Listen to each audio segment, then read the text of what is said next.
자, 7페이지로 갑니다. 사사기의 이 책명은 소페팀입니다. 여러분들이 제가 여기 쓰여 있는 것들을 제가 아주 간단하게 설명하면서 지나갈 테니까 꼭 이걸 같이 읽으시면서 제 얘기를 따라오시기 바랍니다. 예, 소페팀은 사사들이라는 이야기입니다. 사사들이라는 뜻입니다. 결국 사사기는 사사들의 이야기예요. 그러면 이 사사기들은 뭐냐? 여호수아가 죽은 후부터 왕조가 생길 때까지 왕이 필요한데, 왕처럼 하나님이 평신도들을 일으켜서 그들을 통해서 이스라엘 백성들을 이 세상 가운데 위협당하고 압제당하는 하나님의 교회들을 벌떡벌떡 일으키시는 일들의 이야기입니다. 약 400년 동안이나 이스라엘이 이방 족속들 압제해서 그렇게 약속의 땅에 믿음으로 들어가서 엄청난 승리를 하나님이 이루게 하셔서 들어갔는데도 불구하고 들어가서 실패하니까 하나님이 또 성령을 부으시며 계속 한 사람 한 사람 일으켜가며 싸우게 하시는 것입니다. 여기서 제가 영웅이라고 표현했지만 여러분, 이것은 믿음의 영웅이지 육체의 힘의 영웅은 아니에요. 다 연약한 사람들이지만 오른손 못 쓰는 장애자에다 소몰돈 농부에다가 심지어 여성 사사에다가 첩의 아들에다가 성령의 능력으로 초자연적인 능력을 받고도 호색에 빠져서 헤어나올 줄 모르는 삼손 같은 인간에다가 여러분 다 보잘것없고, 오늘 우리도 그렇습니다. 다 연약합니다. 우리의 허물이 너무 많습니다. 많이 연약합니다. 무능력합니다. 그럼에도 불구하고 하나님은 믿기만 하면 그를 일으켜서 성령을 부으시며 어떻게 일하시는가에 대한 소망의 이야기입니다. 그때 왕이 없었더라. 왕이 필요한데 왕의 역할을 할 사람들을 계속 하나님은 세우고 계신 것입니다. 이때 누가 썼느냐, 언제 썼느냐라고 보면 왕이 없다는 것으로 봐서 분명히 사울 왕 이전 시대가 맞죠. 그 다음에 여부수 족속이 예루살렘에 거주하고 있었다. 근데 여부수 족속이 언제 완전히 진멸되냐면 다윗 때 진멸되거든. 그래서 다윗 때 예루살렘을 정복해서 완전히 예루살렘 성읍을 이제 하나님의 그 약속의 중심지로 이렇게 세우게 됩니다. 그런데 이렇게 다윗전이요 사울전이기 때문에 그러면 누가 썼겠나? 아마 사무엘이 쓰지 않았는가? 이렇게 추측할 수 있습니다.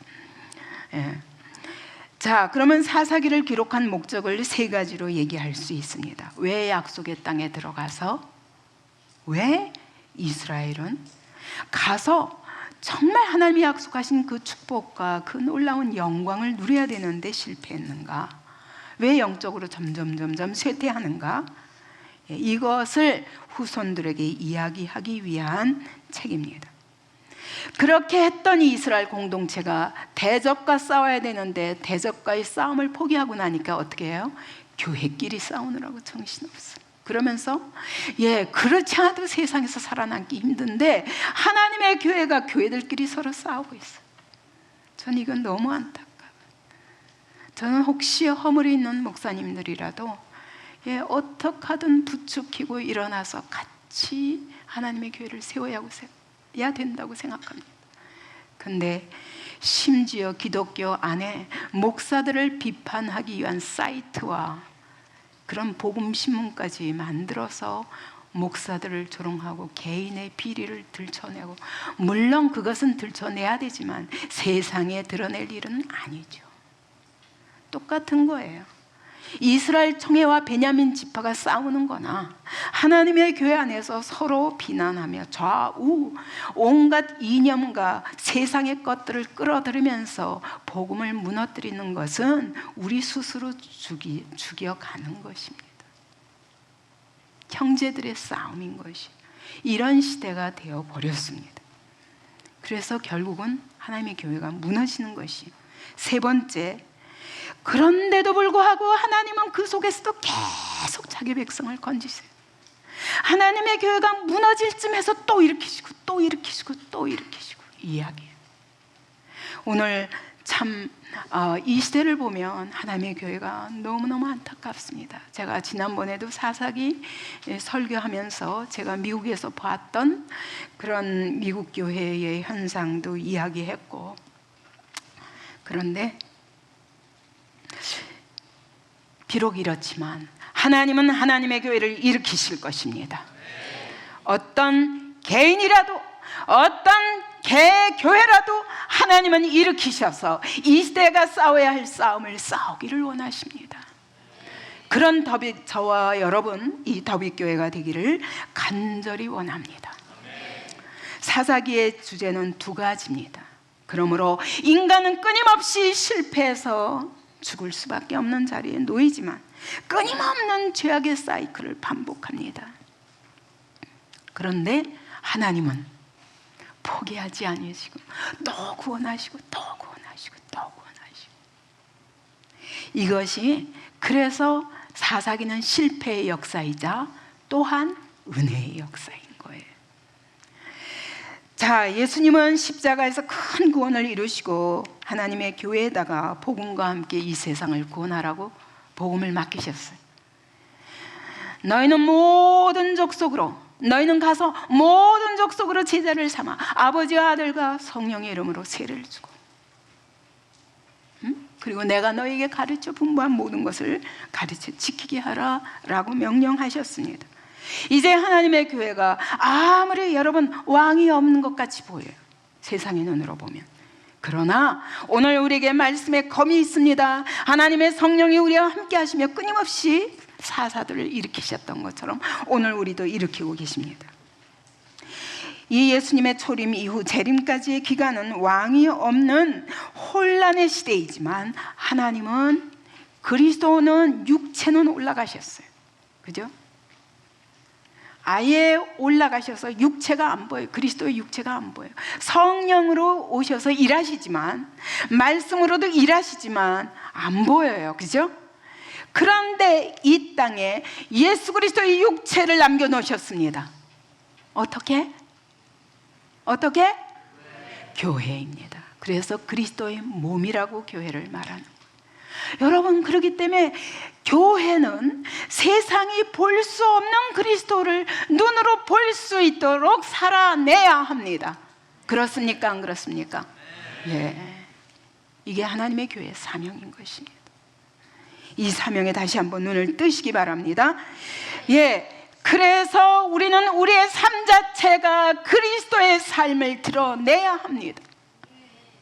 예수께서 가는 곳마다 복음을 전하시고 말씀을 가르치시고 또 치유하는 역사를 계속 일으키십니다. 결국 오늘 하나님의 교회는 여러분 죄가 무엇인가를 분명히 밝히고, 그리고 이 세상의 죄를 치료하는 것이, 제사장이 뭐 하는 거예요? 죄를 치료하는 것이 제사장이에요. 이 세상의 죄를 섬겨서 치료해야 돼요. 동성애자들 치료해야 돼요. 이 나라가 이념으로 좌우 갈등으로 싸움박질을 하고 있는 이 나라를 건져내야 돼요. 이게 하나님의 교회가 제사장 나라 역할을 하는 거예요. 이 죄의 모든 고리에서 건져내야 돼요. 가정 안의 죄를 치료하고, 예. 또 교회 안의 죄를 치료하고, 그러려면 내 안의 죄를 치료해야 가정 안의 불신자들을 치료하죠. 하나님의 교회가 내 죄를 치료해야 이 세상의 죄를 치료하죠. 내 죄를 치료하지 않은 하나님의 교회가 세상한테 이게 옳다 저게 옳다 해봐야, 예수 믿어야 구원 받는다 해봐야 세상이 안 들어요. 오늘 하나님의 교회는 거룩이 무엇인가를 드러내야 합니다. 우리의 삶을 통해 드러내야 합니다. 우리의 인격을 통해 드러내야 합니다. 이게 사명이에요. 하나님이 이 일을 위해서 하나님의 교회에 성령을 기름 부으신다고 그러셨어요. 이것이 저와 여러분의 소망이 되기 바랍니다. 우리는 연약하나 하나님 오늘도 성령으로 기름 부으사. 순종 우리의 힘으로 안 돼요. 이제 내일 여러분들이 또 들으면 더 이게 이제 뼈저리게 느껴질 거지만 여러분, 우리 힘으로는 안 돼요. 말씀을 주셨는데 말씀을 순종할 힘이 없어요. 그래서 하나님이 성령을 부으셨어요. 그래서 물과 성령으로 거듭나지 않으면 하나님 나라에 들어갈 수가 없느니라 하셨어요. 하나님의 교회의 생명은 여러분, 말씀하지만 성령의 능력을 받지 않은 교회는 말씀이 죽은 말씀이 될 수도 있다는 거예요. 유대인들이 말씀이 없어서 그렇습니까? 그들을 보면 그들은 히브리어 가지고 성경 원어를 아는 사람들 아니에요. 우리보다 훨씬 성경을 선명하게 알지만 그 말씀이 율법을 받고도 율법이 죽으니까 유대교가 된 것이. 그래서 성령의 능력을 받아야 됩니다. 여기 사사기의 사사들이 여호와의 영을 기름 부음 받고 그때 반짝해서 쓰임 받았던 것처럼. 근데 오늘 그 구약 시대는 성령님이 오셨다 떠나시고 오셨다 떠나시고 하셨어요. 그러나 오늘 이 시대는 영원히 너희와 함께 계시리니. 그분은 절대로 우리를 떠나지 않아. 세상 끝날까지 너희와 함께 하리라. 이 성령님이 오늘 우리와 함께 계십니다. 내가 믿기만 하면 절대로 실패하지 않을 수 있습니다. 그러므로 하나님의 교회가 다시 성령의 기름 부으심을 받아야 합니다. 그래서 사사기는 소망의 책임. 성령님이 아니면 안 되는구나. 이 결론 나면 돼요. 아멘. 비참하죠. 사사기 보면 좀 가슴 아프죠. 그런데 여러분, 그게 끝이 아니라는 거예요. 그 시대는 실패했지만 오늘 우리는 부활하신 성령님이 우리에게 성령을 보내사 세상 끝날까지 우리와 함께 하십니다. 이것이 우리의 소망입니다. 자, 배교의 과정. 자, 여호수아서는 나중에 29절부터 24장 29절부터 33절까지 맨 마지막 단락이 거기에 이 세 사람의 이야기가 나옵니다. 첫째 여호수아, 둘째 엘리에셀. 죽음으로 끝납니다. 그 다음에 갑자기 요셉의 뼈가 나와요. 자, 왜 이런 이야기로, 왜 그렇게 어마어마한 승리를 이뤄놓고 왜 죽음과 뼈를 이야기하는가?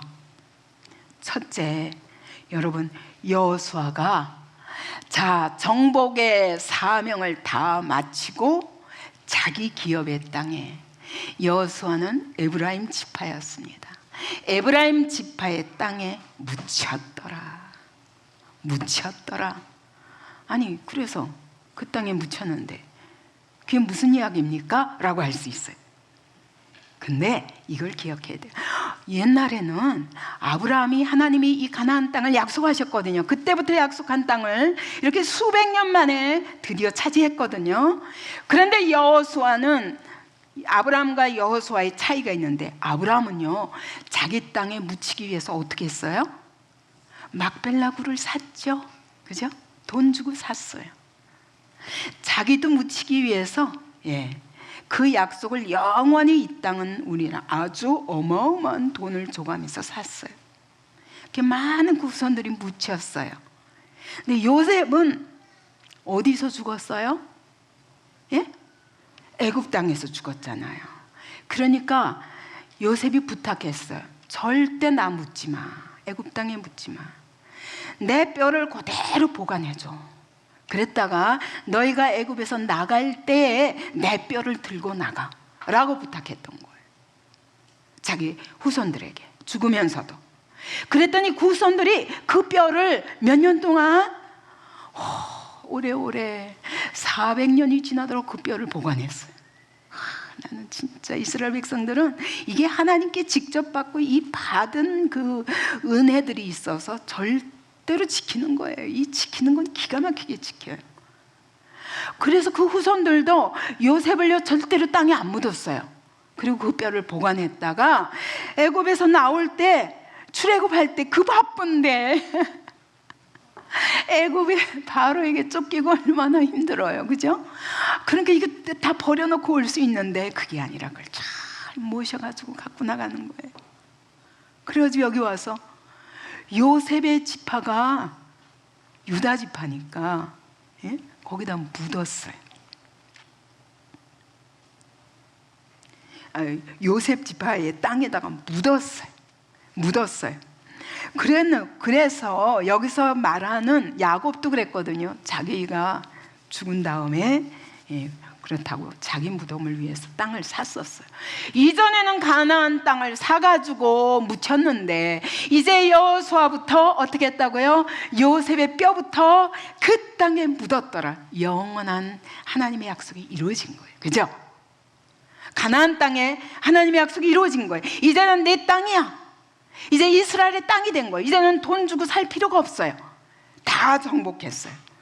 이게 정복의 끝장을 무덤으로 표현하는 것입니다. 그래서 이 세겜 땅에 요셉의 유골도 묻고, 그리고 그 다음에 세 번째 약속하셨어요. 그게 누구냐? 세 번째 또 사람의 무덤을 얘기했는데 그게 뭐예요? 엘리에셀이에요. 엘리에셀은 누구죠? 직분이 뭐죠? 대제사장이에요. 엘리에셀의 대제사장 엘리에셀의 무덤이 묻혔다 이야기는 앞으로 오실 대제사장을, 누구? 영원한 대제사장, 누구? 예수 그리스도. 예수 그리스도를 바라보게 하는 거예요. 그래서 철저히 여호수아서는 여러분 무덤 이야기로 끝났는데 그 무덤 이야기 자체가 어마어마한 소망이에요. 이 땅을 주리라 하신 그분이 바로 이 땅을 진짜 주셨잖아. 그렇다면 아브라함에게 그 땅을 줄 뿐만 아니라 너희가 이 민족이 어떻게 되리라? 천하 만민의 복의 근원이 되리라 하셨거든요. 그러면 이 약속도 이루실 거예요. 그 천하 만민의 복의 근원을, 그 약속을 이루실 누구? 예수 그리스도가 오시리라. 이걸 바라보게 하는 것으로 여호수아서가 끝이 나는 것입니다. 그래서 약속의 땅에 대한 언약을 성취하셨고 승리와 정복이 끝났습니다. 이젠 사사기에 들어가서 이 축복과 영광을 누리기만 하면 돼요. 근데 사사기는 실패와 불행의 역사가 계속됩니다. 왜 그랬냐? 1장부터 얘기합니다. 결정적 승리를 여호수아를 통해서 이루었지만 너희가 어떻게 이루어야 된다? 이 삶을 삶에서 누려야 된다. 그렇지 않으면 실패할 수 있다는 거예요. 예수 그리스도께서 십자가 위에서 완전히 결정적 승리를 이루셨습니다. 그럼에도 불구하고 내 삶에서 오늘 순종하지 않는 것만큼 여러분의 삶에 이 축복과 놀라운 구원의 능력이 여러분의 삶을 통해 안 나타날 수 있습니다. 그러니까 신앙은 뭐라는 거예요? 입술로 고백이 끝이 아니라 뭐라고요? 신앙의 핵심이 어디에 있다고요? 삶에 있다고요. 삶의 믿음의 순종이 관건이라는 거예요. 삶에서 믿음의 순종이 없으면 또 실패하게 될 것이다. 이게 오늘 그리스도인들의 실패입니다. 이걸 사사기가 이야기하고 계신 것입니다.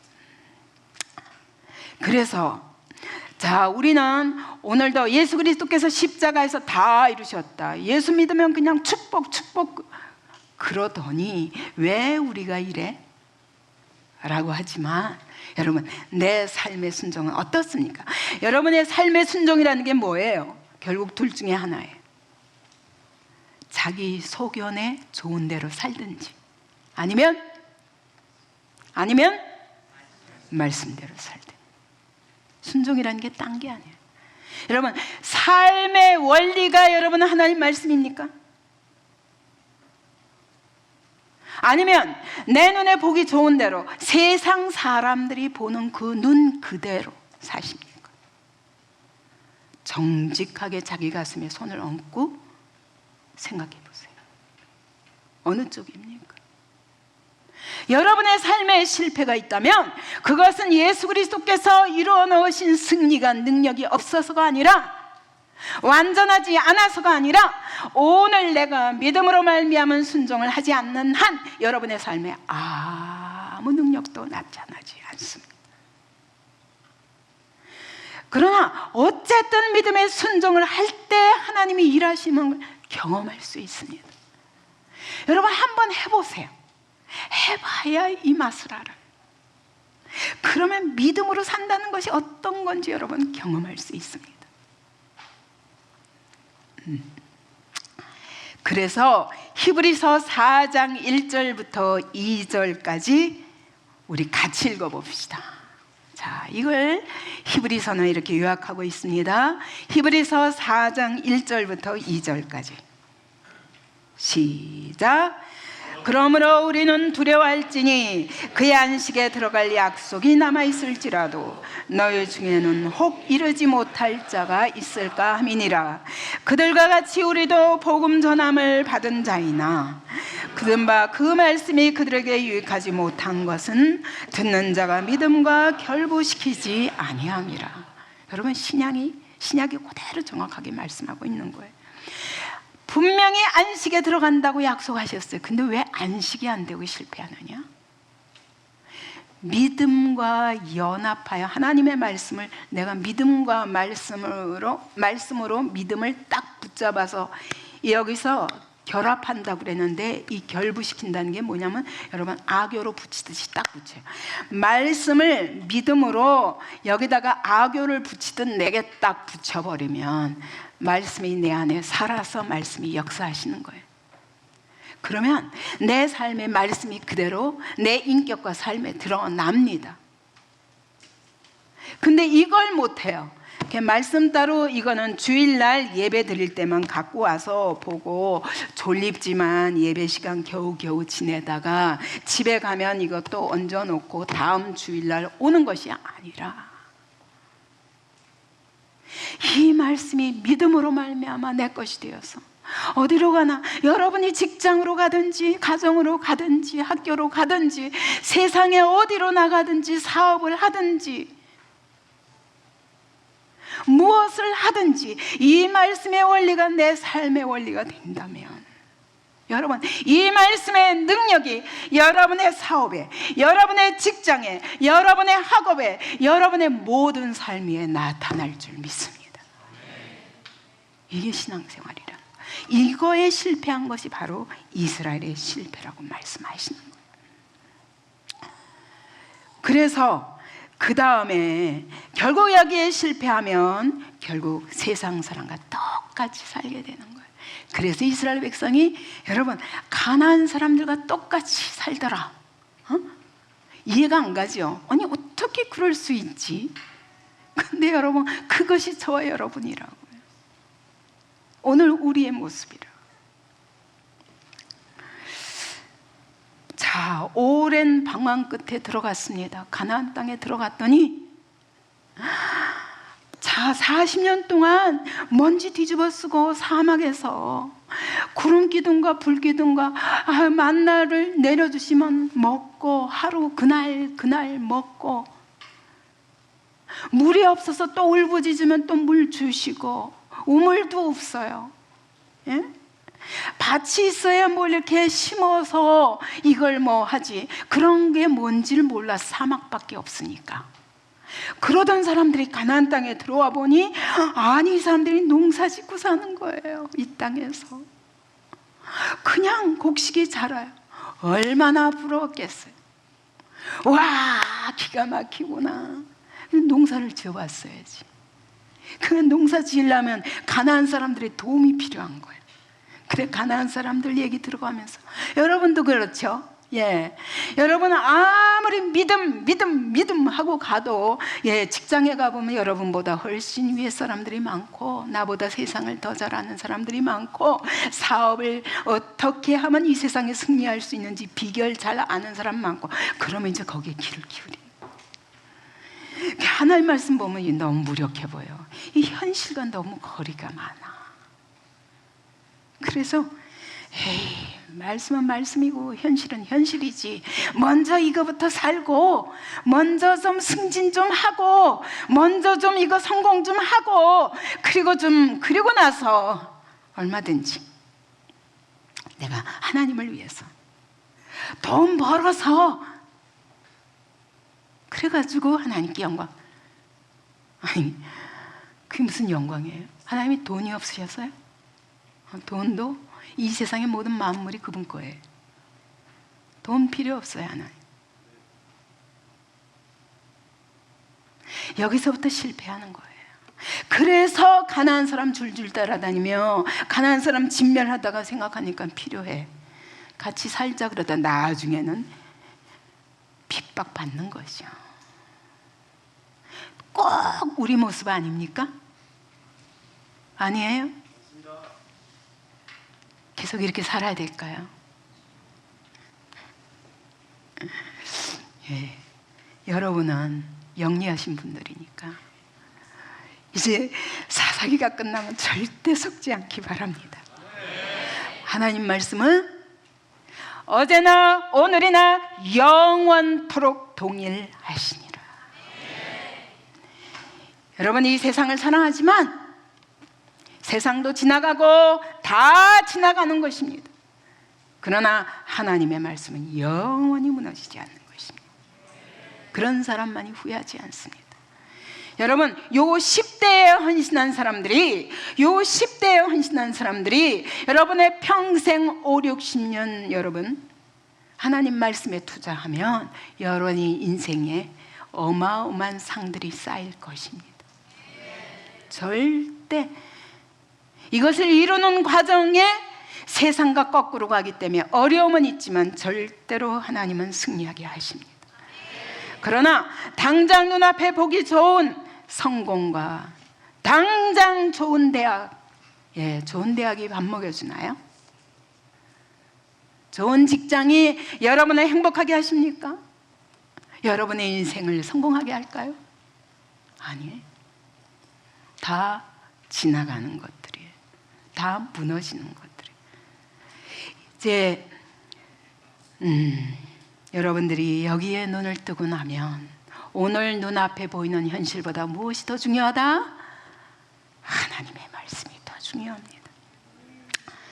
자, 그래서 결국은 신앙은 삶이다. 그러면 여러분, 무엇이든 삶 속에서 실제로 여러분을 지배하는 것, 그것이 바로 여러분의 신앙이 될 것입니다. 그것이 바로 여러분의 하나님이 될 것입니다. 여러분의 하나님은 누구십니까? 여러분의 삶을 지배하는 것이 무엇입니까? 여러분의 삶을 주도하는 원리가 무엇입니까? 여러분의 삶의 목표가 무엇입니까? 그것이 바로 여러분의 하나님이 될 수 있습니다. 돈을 추구하는 사람은 돈의 지배를 받게 되어 있어요. 권력을 추구하는 사람은 권력의 지배를 받습니다. 오늘 내 삶 속에서 내가 세상을 아니면 나 자신을 세상의 이론과 내가 생각하는 원리, 내가 생각하는 내 감정, 내 경험, 내 지식, 이런 것들이 나의 왕이 된다면 여러분의 하나님은 납니다. 말로는 하나님 하지만 이 세상 풍조가 내 삶의 원리가 된다면 여러분의 신은 세상 신입니다. 정말 하나님의 말씀이 나의 왕이 되실 때 우리가 하나님이 나의 하나님이라고 고백할 수 있는 것입니다. 자, 그래서 우리 한번 이거 낭독하실 분 저기까지 읽어주시기 바랍니다. 어디서부터냐면 복음하냐 세속하냐 거기 밑에서부터 읽어주시기 바랍니다. 복음하냐 세속하냐 무엇이든 삶 속에서 실제로 우리를 지배하는 것이 우리의 신입니다. 돈을 추구하는 사람은 돈의 지배를 받고 권력을 추구하는 사람은 권력의 지배를 받습니다. 사사시대만 아니라 현대를 사는 우리 또한 다양한 신들에 둘러싸여 살고 있습니다. 돈, 사상, 이념, 쾌락, 사람의 인정, 성공 등등 우리는 매일매일 선택하며 살아갑니다. 하나님을 왕 삼을 것인지 아니면 나 자신을 왕 삼을 것인지, 하나님의 명령을 따를 것인지 아니면 세상 풍조를 따를 것인지, 복음으로 세상을 다스릴 것인지 아니면 세상의 지배를 받을 것인지, 오늘 우리가 선택한 주인이 곧 우리의 왕이요 우리의 신입니다. 사사기는 믿음으로 약속의 땅을 정복한 하나님의 백성이 어떻게 그 땅의 삶에서 실패하게 되었는지, 세상을 복음화하도록 부르심 받은 하나님의 교회가 어떻게 세속화되어 갔는지에 대한 이야기입니다. 그 원인을 사사기는 한마디로 요약합니다. 그때 이스라엘의 왕이 없었으므로 사람이 각기 자기의 소견에 옳은 대로 행하였더라. 실제로 왕이 없었습니까? 아닙니다. 이스라엘 모든 장로들이 우리에게 왕을 주어 우리를 다스리게 하라 사무엘에게 요구했을 때 하나님은 말씀하셨습니다. 이는 그들이 너를 버림이 아니요 나를 버려 자기들의 왕이 되지 못하게 함이니라. 하나님은 항상 우리 삶의 모든 영역을 다스리는 왕이십니다. 그러나 그 하나님을 일상 속에서 잊어버림으로써 우리는 하나님을 버리는 것입니다. 결국은 하나님이냐 세상이냐입니다. 그러면 여러분, 세상에서 하나님을 모르는 사람들이 살아가는 방식이 그들의 신이에요. 그들의 종교예요. 그죠? 근데 그 종교와 문화는 아주 밀접한 관계가 있습니다. 삶 자체가 문화요. 문화 자체 속에 종교가 들어 있습니다. 왜 그러냐면 하나님이 우리를 하나님의 형상대로 지으셨기 때문에 모든 사람이 하나님을 사모하는 신의식이 있습니다. 그래서 신을 찾아요. 신을 찾는데 나름대로의 신을 만드는 거죠. 그죠? 그게 바로 가나안 종교예요. 그래서 제가 이제 간단하게 가나안 종교를 설명하겠습니다. 하나님이 그러기 때문에 신명기 7장 5절 6절을 보면 너희가 거기 가서 행할 것은 이것이니 하면서 그들의 제단을 헐고 주상을 깨트리고 아세라 목상을 찍으며 조각한 우상들을 불사를 것이니라. 너는 여호와 네 하나님의 성민이라. 여기 성민이 뭐냐면 기업의 백성이라. 아까 말한 대로 너는 하나님의 너무너무 귀중한 보물이야. 하나님의 나라를 이뤄갈 존재야. 그런데 너 이런 다른 신, 목상, 주상, 온갖 조각상 이런 것들을 섬기며 세상 따라가지 마 이거예요. 사실 우리는 여러분 이렇게 오늘날은 그래요. 목상 세워놓고 조각상 세워놓고 별로 그런 거 안 하죠. 그런 거는 안 하지만 분명합니다. 돈이 우상입니다. 안 보이지만 이렇게 조각은 안 하지만 여러분 그것 자체가 문화요 종교인 거예요. 그래서 결국 너희가 들어가면 가나안과 영적 전쟁을 꼭 해야 된다. 그걸 쫓아내지 않으면 너희가 그걸 따라가게 될 거고, 그러면 너희가 먼저 무너져서 하나님 나라는커녕 너희가 실패할 것이다. 이것이 하나님의 신명기의 명령이었던 거예요. 자, 그러면 이 가나안 종교가 어떤가를 한번 보겠습니다.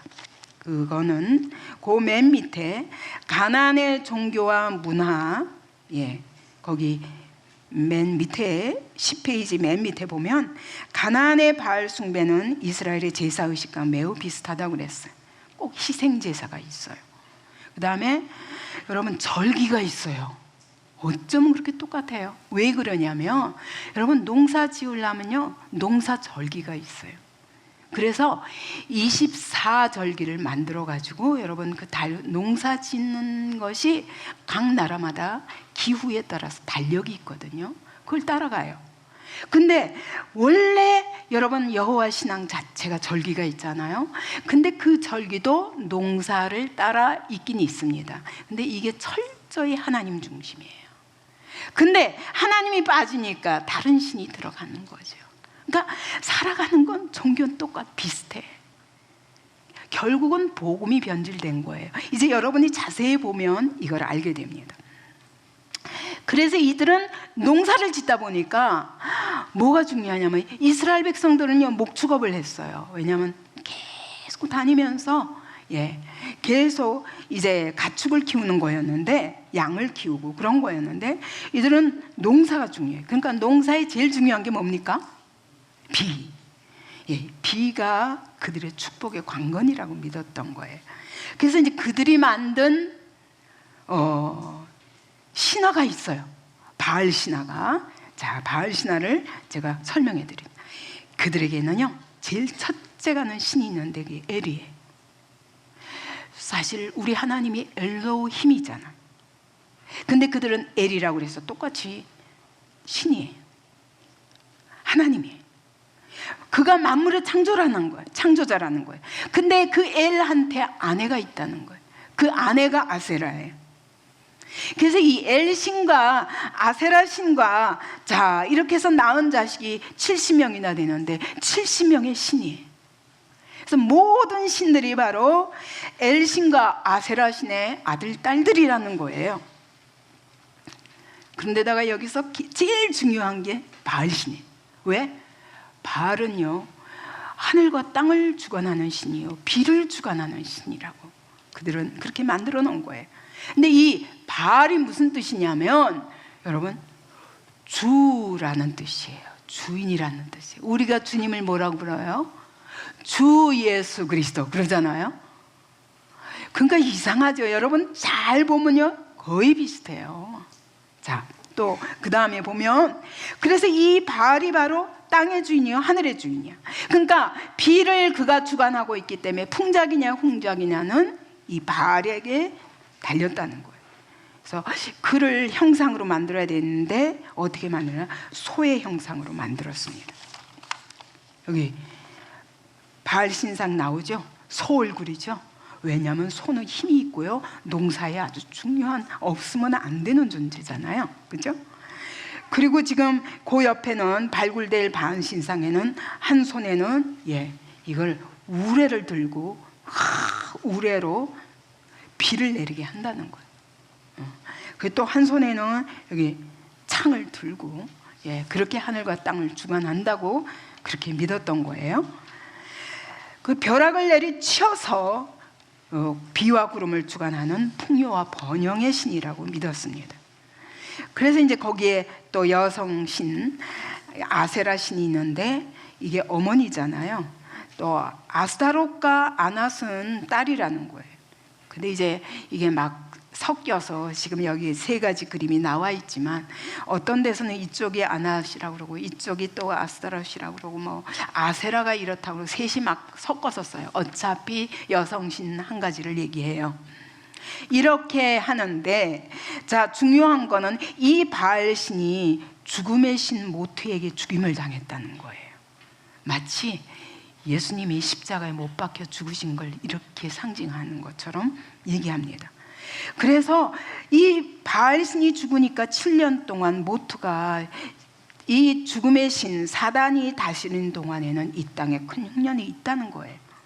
그러다가 아스타롯이, 여신 아스타롯이 지하세계로 내려가서 모트와 전쟁해가지고 그를 살해하고 그를 씨앗처럼 다 들판에 뿌렸더니 죽었던 바알이 소생해서 부활했다는 거예요. 여기 기억하세요. 다른 건 다 흉내냈지만 부활이 있다는 거죠. 바알이 부활했다는 거예요. 소름 끼치죠. 복음의 변질입니다. 왜 그렇습니까? 왜 그래요? 어차피 인류는 다 노아의 후손이에요. 노아가 복음을 알았어요? 몰랐어요? 알은 그 가족만 구원받았잖아요. 그런데 이것이 온 세계로 흩어지면서 복음이 전해지긴 했지만 계속 변형이 일어나는 거예요. 복음을 제대로 깨닫지 못한 채로. 이래서 사실은 여러분 모든 종교에 거의 비슷한 유사성이 있습니다. 꼭 제사가 있어요. 절기도 있고 흉내는 다 내요. 부활도 있고. 그래도 죽은 왕들도 영원히 산다고 믿잖아요. 그 왕들의, 제가 이집트 가보니까 멀쩡한 건물이 없어요. 그런데 맨 산속에 들어가 보면요, 그 밑에 어마어마한 도시를 만들어 놓고 있는 거예요.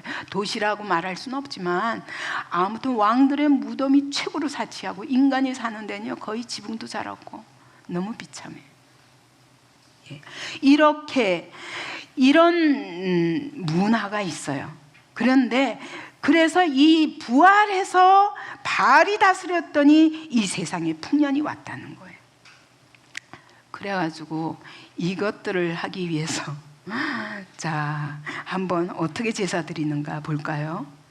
예, 이 신들을 섬기는 방법이 있는데, 남녀 제사장들이 있는데, 이 남녀 제사장들이 바알과 아세라가 많이 음란한 그런 관계를 통해서 계속 이게 풍작이 일어난다는 거예요. 그래서 남신과 여신을 계속 자극해야 된다는 거예요. 그러기 위해서 문란한 성행위를 신전에서 합니다. 바알 신전에서. 그래서 남녀 제사장들이 있어요. 그래서 남성 이 사람들을 카데시라고 그러는데, 구별한 자라는 뜻이야. 남창이라고 그래요, 성경에는. 남창이 있어요.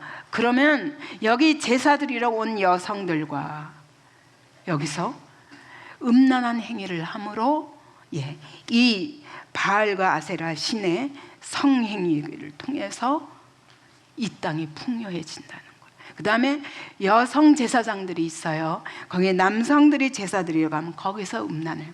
아주 음란이 합법화되어 있는 기막힌 종교의식이요, 이것을 문화로 갖고 있었던 것입니다. 근데 이것을 하나님의 성전까지도 그대로 흉내내서 하나님의 성전, 예루살렘 성전 안에 카데시, 남창들이 있었고 미동이라고도 합니다. 그래서 그들은 아스타롯과 아세라와 아나신을 자극한다고. 그래서 거기에는 여성들이 가서 제사를 드린다는 거예요. 기막히죠.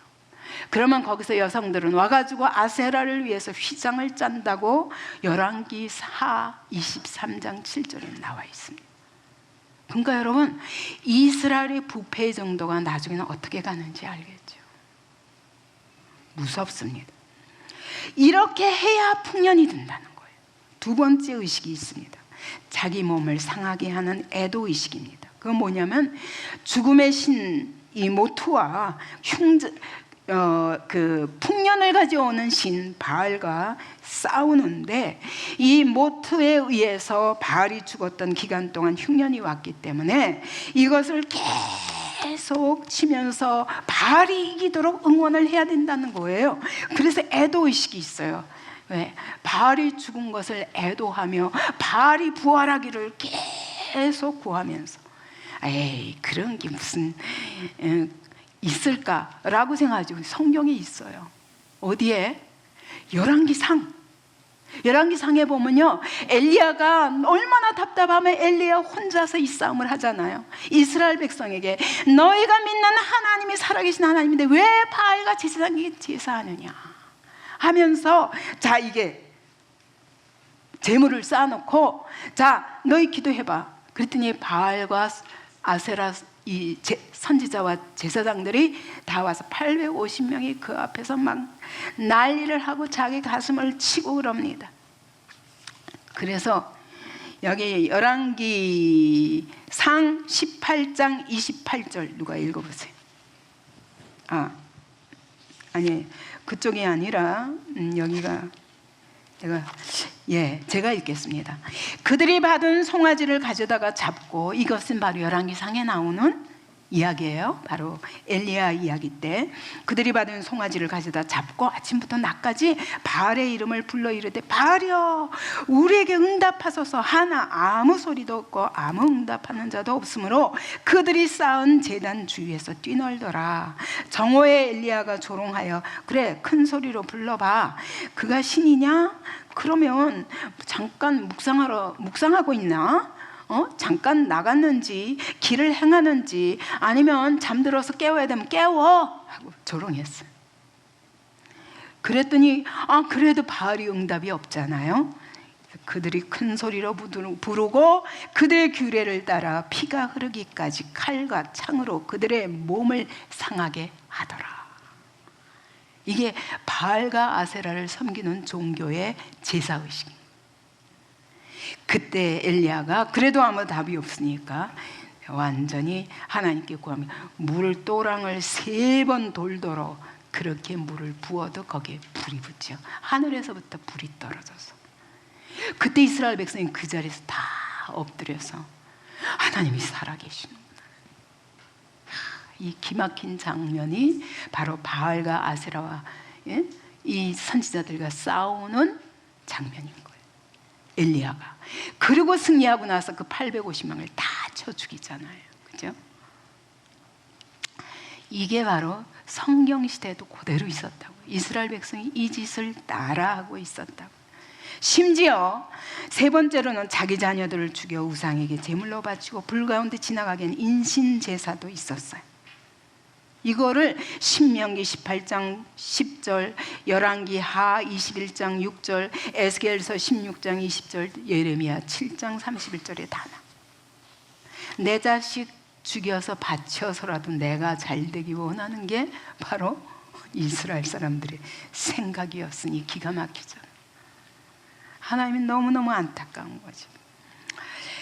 이 바알 신앙은 이스라엘이 들어오기 이미 500년 전부터 이 땅에, 가나안 땅에 깊이 뿌리 내리고 있었어요. 그렇기 때문에 하나님이 창세기 때 아브라함이 그러시죠. 내가 이 땅을 너에게 주리라. 근데 430년 후에 라고 말씀하실 수밖에 없을 만큼 하나님은 이 땅에 이미 500년 전부터 이 땅에 들어와서 깊이 뿌리 내리고 있는 동안 오랫동안 지켜보시고 기다리셨습니다. 그러다가 이제 이스라엘 백성에게 이젠 진멸해라. 하나님이 더 이상 두고 보실 수가 없어요. 결국은 여기에 특징이 뭐예요? 그들이 원하는 것의 특징이 뭡니까? 크게 두 가지라면 뭐예요? 첫째, 뭐예요? 왜 이런 종교를 믿죠? 이런 종교를 믿는 그 배경이 뭐죠? 첫째, 풍요. 이 땅에서의 풍요. 두 번째, 또 뭐예요? 육체의 즐거움. 풍요와 육체적 쾌락과 이 두 가지를 합해서 만든 게 종교라고요. 오늘도 마찬가지입니다. 이단들 보면 이 두 가지가 항상 같이 있죠. 자, 우리 마지막으로 맨 16페이지 같이 읽읍시다. 하나님은 오늘도 우리 그리스도인에게 명령하십니다. 다 같이 시작. 이 땅의 주민과 언약을 맺지 말고 그들의 제단을 헐라. 세상 사람들에게 살아계신 하나님을 보여주기를 원하십니다. 참신은 오직 거룩하신 여호와 한 분밖에 없다는 사실과 죄인들을 구원하시는 하나님의 완전하신 사랑을 증거하여 그들을 구원하기를 원하십니다. 그리스도인들이 이 명령을 외면하고 현실한 죄의 삶에 전전긍긍할 때 우리가 쫓아내지 아니한 세상 풍속이 우리 옆구리에 가시가 되고 올무가 되어 세상의 노예로 전락하게 될 것입니다. 맛을 잃은 소금은 아무 쓸데가 없으며 밖에 버려 사람들에게 짓밟히고 말 것입니다.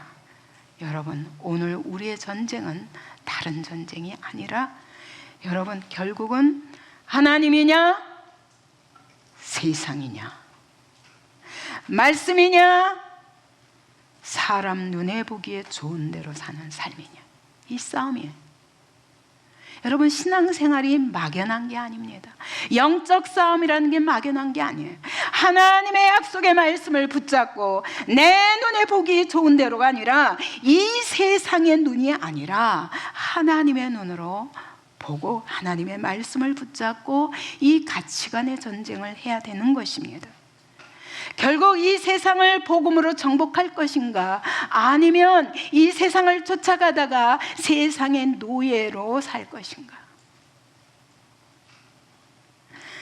말씀으로 정말 진리가 무엇인지 그렇게 세상을 깨우며 진리로 세상을 죄에서 건져낼 것인가, 아니면 세상과 똑같이 살다가 같이 망하고 하나님의 교회가 무너질 것인가.